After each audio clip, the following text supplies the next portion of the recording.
네, 안녕하세요. 마감 클래스 이강무 전문가입니다. 자, 시장이 코로나 바이러스에 대해서 우려감과 또 혹은 이제 시장의 긴장감 완화, 이와 같은 내용들로 해서 이 반복적인 일희일비하는 시장이 연출되고 있는데요. 자, 어제는 크게 반등을 했었지만 오늘은 좀 이 장중에 조정을 보였습니다. 자, 이 내용들 좀 살펴보도록 하죠. 같은 이야기입니다. 코로나 바이러스의 확진에 대해서 걱정스러운 이야기가 나올 때는 시장이 곧잘 하락을 하고요. 그리고 시장에서 이제 긴장감을 좀 낮춘다라는 이야기 나오면은 증시에서는 빠르게 반등을 하기도 합니다. 자, 우선은 어제 미 증시가 폭락을 했습니다. 이 때문에 당연히 우리 증시에 영향이 되었는데요. 자, 이 내용들을 좀 살펴보셔야 됩니다. 오늘 아침에 미 증시에서 나왔었던 내용들에 대한 보고서를 보시게 되면요. 우선 이 미국 내에서 질병본부라고 할 수 있는 이 센터에서는 차후 이 미국에서도 추가 확진세가 증가할 수 있는 가능성이 있다라는 측면에서 보고서가 나왔습니다. 그러니까 미국 자국 내에 대한 확진세에도 지금은 예방 단계이지만은 앞으로 확진할 수 있는 그런 가능성이 있다는 점을 내비쳤고요. 또 동시에 우리나라 시장에 영향이 되었던 가장 큰 모멘텀은 그 악영향은 JP모건에서 이 한국 증시 뿐만 아니라 한국의 이 확진세에 대한 부분들이 급격하게 늘어날 것이다라고 전망을 했습니다. 이 때문에 우리 증시에 대한 시장 심리까지 크게 영향되는 모습이었는데요. 자, 우선 이 시장의 하락이 그래도 이 장중의 모습에서는 낙폭을 줄여가는 모습이 연출되었는데요. 이번에 이제 지수 차트 한번 보도록 하겠습니다. 자, 코스피 지수 차트를 보시게 되면은 마감 상태였을 때 보게 되면은 어제 미증시가 크게 급락을 했는데도 불구하고 양봉의 모습으로 마감을 했습니다. 우선은 장중의 분봉의 흐름도 보도록 하죠. 보시게 되면은 장 초반에 미증시 급락에 대한 영향을 받고 장 초반에 약세하게 출발을 했는데 결과적으로 장 후반에 시장은 낙폭을 줄여가면서 반등하는 추세에서 마감을 했습니다. 오전장에서는 이 하락 추이에 대한 부분들이 단기적으로 끝내고 전환이 되면서 상승까지 연출됐는데요. 오늘 장 초반 장 중에 상승 포인트는 반납은 좀 했지만은 결과적으로 장 출발과 장 마감의 모습이 반등하면서 마감을 했다는 추이입니다. 자, 이 때문에 많은 종목들이 시장에 따라서 동반 하락을 했지만은 시초가를 지지하면서 양봉으로 마감한 종목들이 상당히 눈에 띕니다.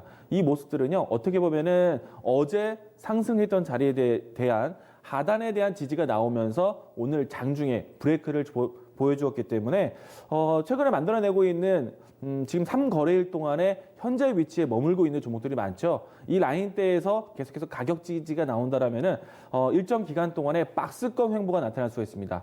이 점 참고한다라면은 박스권 기간 동안에 지수를 다시 한번 또 올려 세울 수 있는 이 모멘텀이 나올 수 있는 종목들은 선별을 해 놓으셔야겠죠. 지금 그래서 시장 전체적으로 악재가 맞는데 이런 악재 속에서도 긴장감이 낮아진다라면은 지수는 곧잘 올라올 겁니다. 그러면 그때 올라왔을 때 주도주 역할을 할 수 있는 종목들은 지금부터 알아놓으셔야 돼요. 그러니까 종목의 차별성, 종목의 선택이 중요한 시장이다라고 하겠습니다. 자, 오늘은 이 때문에 이 미증시에 대한 하락을 봤기 때문에 전체적으로 이 중심이 될 수 있는 종목을 잘 지켜보셨어야 되는데요. 아침 개장전 포인트에서도 포인트로 이야기 드렸던 삼성전자의 역할입니다. 자, 오늘 삼성전자 주가 보시죠. 코로나 바이러스 때문에 이 삼성전자도 위축되면서 하락 출발했습니다. 자, 그런데 마감 상태를 보시게 되면은 양봉으로 마감을 했어요. 그리고 최근에 일주일 사이 동안에 시장에 대한 변동성이 급격하게 빠졌지만 캔들에 대한 숫자를 보셨을 때 이 양봉으로 연출되는 날짜가 제법 같이 연출되고 있다. 이 말은 삼성전자가 떨어지더라도 브레이크를 밟으면서 떨어지고 있다는 얘기예요. 속도 조절하면서 떨어진다는 얘기입니다. 자, 이런 내용들이 결국에는 어느 시점에서는 브레이크를 완벽하게 밟아주겠죠. 자, 예상해보면 지금 현재 기대할 수 있는 위치는 연중 신고가를 돌파하면서 만들어졌던 박스권 위치, 가격적으로 본다면 55,000원, 56,000원 사이 밴드에서는 완벽하게 저점을 잡아주기를 예상하는 그런 가격대가 될 것 같고요. 주봉을 통해서 보시게 되면은 추세에 대한 이평선 이해가 잘 될 거라 보입니다. 자, 보시게 되면은 연고점에 대한 돌파를 하고 난 다음에 일정 부분 주가가 박스권에 대한 형태로 해서 진행되고 있는데 이 라인대가 주봉에서 올라오고 있는 지금 현재 차트에서는 노란색 이동평균선에 역할되고 있는 20주 이평선에 걸쳐 있는 위치입니다. 자, 브레이크를 잡는다면은 이 라인대에서는 완벽하게 잡아줄 것이다라고 시장에서 기대를 하고 있어요. 그러면은 이 라인대에서는 계속해서 저가 매수세에 대한 부분들을 확인하고요. 만약에 시장에 대한 돌발적인 변수가 나온다면 이 라인대에 대한 지지 테스트를 같이 보셔야 됩니다.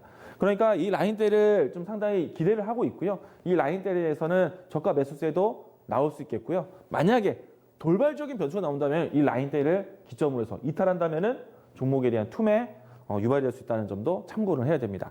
자, 일단 삼성전자가 브레이크를 잡으면서 일봉에서 마감을 했어요. 자, 이렇게 되니까 장중에 삼성전자가 오후장에 반등하는 모습들이 연출될 때는 지수가 들썩이기도 했습니다. 자, 지수가 반등하니까 종목들 포인트는 마이너스일지 몰라도 양봉으로 마감한 종목들이 제법 있다라고 하도록 하겠습니다. 자, 오늘 삼성전자가 떨어진 이유도 한번 살펴보도록 하죠. 내용 보도록 하겠는데요. 삼성전자가 오늘 하락하게 된 이유는요. 당연히 미증시가 빠졌기 때문에 전체적인 투자 심리가 악하기 때문에 자, 그런데 외국인의 집중적으로 매도가 나왔어요. 자, 외국인의 집중적으로 매도 나왔다는 거는 어떻게 보면 경기 가장 민감한 종목에 대해서 집중적으로 매도를 하고 떠나가고 있다라고 볼 수 있는데 자, 외국인들이 떠날 수밖에 없는 시장의 환경에 있죠. 자, 우선은 시황적으로 본다면은 삼성전자를 비롯해서 중국의 주요 생산 기지들이 셧다운 문제, 공장 가동에 대한 문제로 인해서 공급 지연 현상, 그러니까 산업 전체적으로 이 성장에 대한 지연이 나올 것이다라는 걱정으로 빠지고 있었고요. 그런데 그 내용들은 결국에 돌아가 보면 수요에 대한 부분들이 소멸되지 않은 상태에서 공급에 대한 문제는 결국에는 오늘 일하지 못한 것들 내일 혹은 모레 다음에 이 공장 가동률을 높일 수가 있습니다. 그러면 그때는 모멘텀이 될 거예요. 그래서 이 뉴스를 의해서 시장이 조정이 나온다라면 오히려 매수 관점이다라고 꾸준히 강조드렸고요. 자, 그리고 외국인의 매도는 어떻게 봐야 되느냐? 그런 모멘텀을 아직 못 본 것이냐? 자, 외국인들의 입장에서는 외국인들의 수급에 유리한 면에서 보셔야겠죠. 자, 지금은 환율적인 리스크가 상당히 큽니다. 자, 우리나라 환율 같은 경우에는요. 지금 가장 중요한 환율 지지선은 이 1,200원 라인대. 1,200원대 이상부터는 환차손해의 이익불이 지금 증시의 시세 차익보다 크게 반영되기 때문에 지금 1,200원대 위에서는 언제든지 외국인들은 적극적으로 나갈 수가 있다. 그래서 오늘 최근에 1,200원대를 넘어가고 난 다음부터 해서 외국인의 매도세가 집중되고 있는 겁니다. 그럼 외국인들은 어느 종목에서 그동안에 삼성전자로 해서 올라왔던 종목들이 수급 매도가 나고 있다는 거예요. 자, 그런데 삼성전자는 일봉 차트에서는 양봉이 나고 있다. 그리고 오늘 장에서 이 일봉 차트를 보시게 되면요. 장중 거래량에 대한 부분도 보시게 되면은 최근 외국인이 빠져나가는 측면 안에서 환율이 변동하는 측면 안에서 수급, 매도 대금, 거래 대금이 늘어나고 있어요. 이거는 어떤 주체에 의한 손바뀜에 대한 부분들도 만들어질 수 있기 때문에 이 부분들은 향후에 브레이크를 잡고 반등하는데 큰 물량이 될 수도 있다는 점 참고 이야기 드리겠습니다. 중요한 이 지표에 대한 라인대는요. 앞에서 얘기 드렸지만은 55,000원, 56,000원 라인 사이 밴드에서 지지 테스트에 대한 부분들 예상한다라고 이야기 드리겠습니다. 자, 모멘텀에 대한 부분들은 삼성전자가 신제품 출시, 재고 소진의 기회, 앞으로 투자에 대한 신성장 이런 내용들이 나오기 때문에요. 시장을 좀 긍정적으로 바라볼 수 있는 모멘텀은 다음에 있다라는 거 참고하시면 될 것 같습니다. 자, 오늘은 삼성전자의 역할만 좀 중요하게 봤고요. 전반적으로 시장이 떨어져 있는 위치였기 때문에 경기 민감 섹터, 업종 대표주들의 움직임들은 상당히 부진했습니다. 많이 빠졌어요. 그런데 개별주 이런 틈을 타서 시장에 개별적인 뉴스가 있는 종목들 그리고 코로나 바이러스 때문에 반사적 이익이 되는 테마주들은 역시나 강한 모습들을 연출되었는데요. 오늘 개별적인 이슈가 나왔던 종목들 일부에서는요. 어떻게 보면은 이 경연 분쟁에 대한 부분들이 나오는 한진칼 그룹 종목들이 상당히 강했다라는 것. 시장과 무관하게 경영권 분쟁에 대한 뉴스가 집중되었기 때문에 그 관련된 종목들이 상당히 강했었고요. 그리고 일부의 테마주 종목에서는요, 계속해서 교차되고 있습니다. 그러니까 쉽게 말하면은 이 테마주에 대한 부분들이 코로나19 때문에 여전히 힘든데 그렇다고 해서 이 종목들에 대한 매매가 이루어지느냐? 바이앤홀딩이 아니다. 매일매일 소재가 될 수 있는 여지는 있지만 매일매일 시세에 대한 부분들을 따져야 된다. 마스크 관련된 종목들 올라갔다가 또 떨어질 때 급락했다가 반등할 때 또 올라갔다가 변동성이 굉장히 큽니다. 투자에 대한 부분들은 주의할 필요가 있겠다는 것이고요. 뭐 개별주에 대한 뉴스는 좀 시장에 대한 이목은 집중되겠지만은 전체적으로 시장에 돌려 세울 수 있는 수급이 앞으로 돌아올 수 있는 종목들로 담아가시는 게 좀 더 유리하겠다. 시장은 어려워요. 어렵기 때문에 개별주가 튀는 겁니다. 만약에 시장이 브레이크 잡는다? 시장에 집중합니다. 그러면은 역지수 탔던 종목들은 시장이 올라왔을 때 다시 한번 역지수 타기 때문에 이 수급의 순환매 쪽에서는 상당히 불리한 면이 나올 수 있기 때문에 개별주는 단기 트레이딩 관점으로만 대응하시는 게 필요하겠다라고 다시 한번 이야기 드리겠습니다.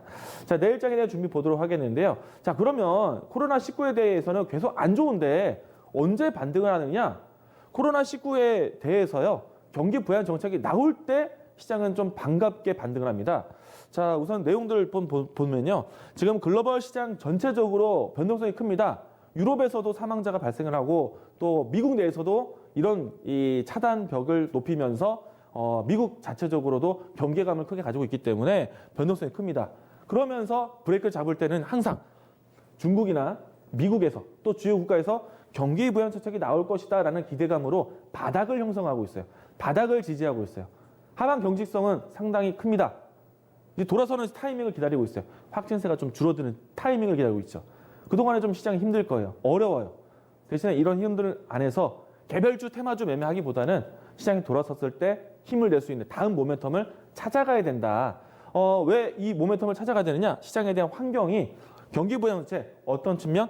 금리 인하에 대한 내용들을 기다립니다. 특히나 FOMC를 비롯해서 주요 국가의 금리 인하에 대한 가능성을 적극적으로 시사를 하고 있어요. IMF도 마찬가지로 주요 국가에서 금리 인하에 대한 부분들을 진행을 해야 된다라고 권고를 하고 있습니다. 우리 증시 안에서도 금리 인하에 대한 가능성을 좀 보고 있고요. 중국 안에서도 지준율 인하 또 양적 완화에 대한 부분들을 진행하고 있기 때문에 시장에서는 경기 부양 정책에 대한 부분들이 가시적으로 나오고 있습니다. 좀 더 강력한 부양 정책을 기다리고 있지만 만약에 이 경기 부양 정책에 대한 기대감이 나왔을 때는 증시의 바닥, 반등 또 확진세에 대한 부분들은 또 우려감, 하락, 변동이 되고 있어요. 감정 조절이 필요합니다. 매매 마인드 컨트롤이 중요하다는 거 이야기 드리겠고요. 이런 측면 안에서 3월 달일부터는 주요 기업의 주주총회가 있습니다. 삼성전자를 비롯해서 주요 기업들에 대한 주주총회가 있어요. 이게 왜 중요하냐면요. 주주총회에서 위기 대처 능력에 대한 부분들을 다시 한번 논의하게 될 것이고 안건이 나올 겁니다. 그런데 금리 인하가 낮춰진 상태에서는요. 이 기업들에 대한 이 다음 전략적인 부분들이 유리하게 진행될 수가 있어요. 금리 인하가 낮기 때문에 이런 부분들 안에서 대출이라든지 아니면 자금 조달에 대한 부분들 이런 부분들을 적극적으로 할 수 있다는 얘기입니다. 그래서 3월달 주요 기업에 대한 주총회 기점도 기대해보자라고 하겠고요. 금리 인하가 떨어진 상태에서 환율이 올라간 상태, 수출주에 대한 유리가 나올 수가 있습니다. 금리가 떨어진 상태이기 때문에 어떻게 보면은 이 낮은 금리로서 가치주, 성장주에 대한 부분들이 주목을 받을 수가 있어요. 다 이거는 지금 당장은 악재이지만 앞으로 다음에 모멘텀을 삼을 수 있는 내용이기 때문에 시장은 지금 종목을 잘 고르는 게 중요하다. 다음 모멘텀이 있느냐 없느냐를 보셔야 된다는 얘기예요. 그런 부분 안에서는 IT 종목들이 상당히 유리하다는 것 이야기 드리도록 하겠습니다. 자, 오늘 마감 클래스 이렇게 정리하겠습니다.